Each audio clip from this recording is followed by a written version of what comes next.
Apo bosi wangu akabata zvavo kamera ndichisunga engine V8 baba BMW 550i.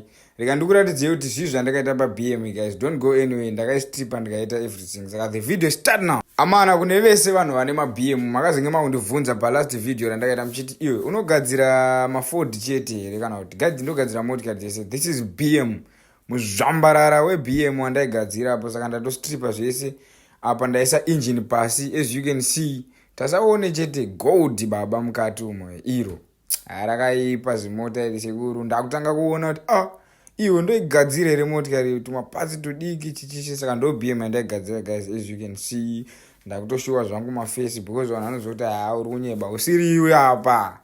Ndati aiwa mirai ndikuratidzei.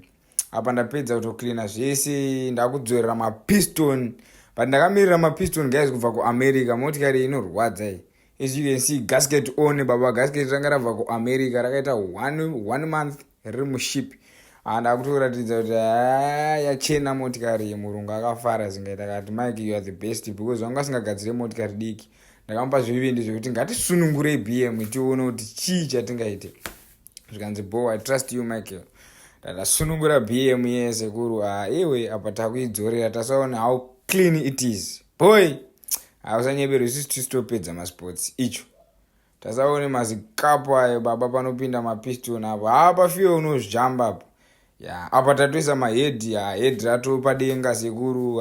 Takutokuratidza kuti aiwa ichibasa chitochigona ichi guys. English haina kana basa chero uchitara English chero uchitara shona. As long as uchita zvinhu zviri kuti. So now it looks like the engine,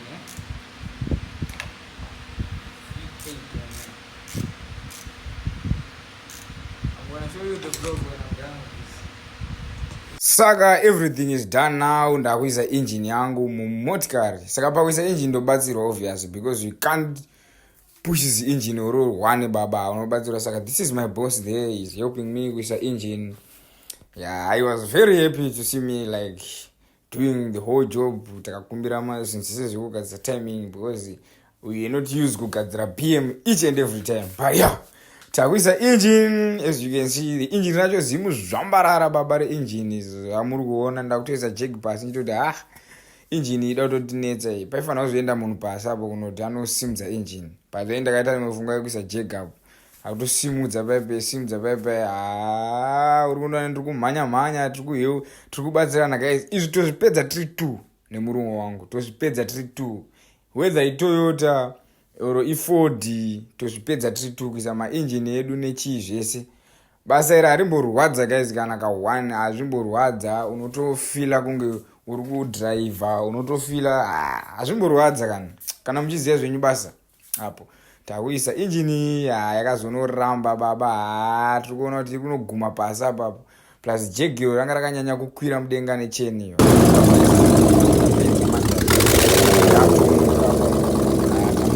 Guys, takazomhanya engine yabvira moto baba, because exhaust hasina kuisa exhaust. Vaida kubuild another exhaust. The guy wamuri kuona uyo akanzi welding concept anoita zvema exhaust, anobuild exhaust. Amunonzwa achita loud mustreet kuti ndo basa rake iro. Saka patatomira takutaza kuti motikari zvaikuidla kudai so hapana here mafaults. As you can see pasi apo pane hutsu uri kubuda apo. Hutsu hwanga wakubuda muexhaust, like yaiti pakurevha paipe yaitobuditsa moto muexhaust. Pakamhanya baba, vanhu vakumhanya kuti vanotsvaga zvekudzimisa. Apa next motikari yamuka guys. Zvinhu zvese zvabo. Reka ndikunzwise video racho ichitomuka ichitofamba. Recording now. Yes, recording now.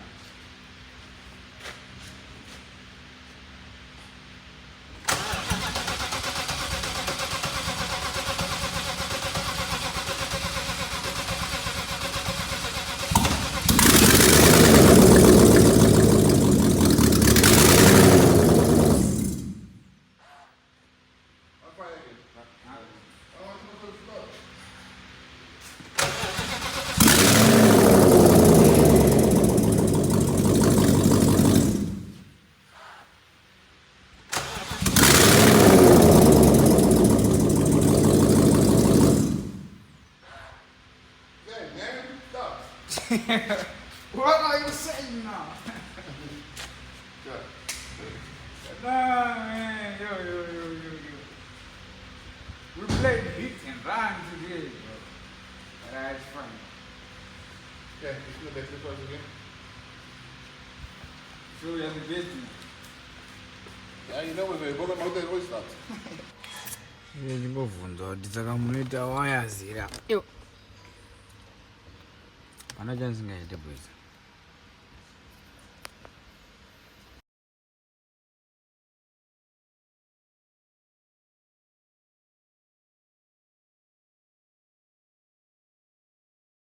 The volume now.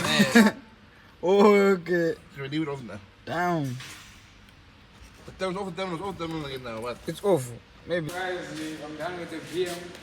I just came through to support my boss today because it's a holiday. But then I just decided like to come and support my boss. Fix everything now. The bumper is on, but it's not on properly. But then it's gonna fix. Holiday. Yeah. So I got a BMW from scratch.